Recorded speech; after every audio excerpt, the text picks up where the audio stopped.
মেয়ের স্কুল থাকলে আমি বেশিরভাগ সময় টিফিনগুলো সব কিছু মানে রাত্রিবেলা গুছিয়ে রাখি, তাহলে না আমার সকালবেলায় তাড়াহুড়ো লাগে না।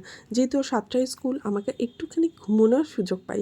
তো সেই জন্য দেখো আগের দিন রাতে আমি না এখানে মানে ছানাটাকে ভালো করে একটু স্ম্যাশ করে রেখেছি, ভালো মতো রান্নাবান্না করে রেখেছি, যাতে সকালবেলা উঠে এটা সেট হতে সময় লাগে।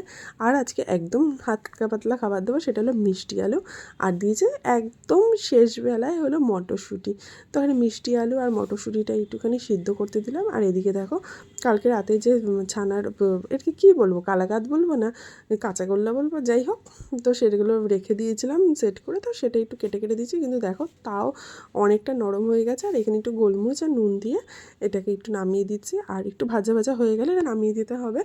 তো এই যে রান্নাটাও খেতে ভালোবাসে, কিন্তু দুঃখের বিষয় এখানেও কিন্তু ওই কী বলে মিষ্টি আলুটা খাইনি আমি। এটা তোমাকে বাড়ি আসার পর এডিট করছি।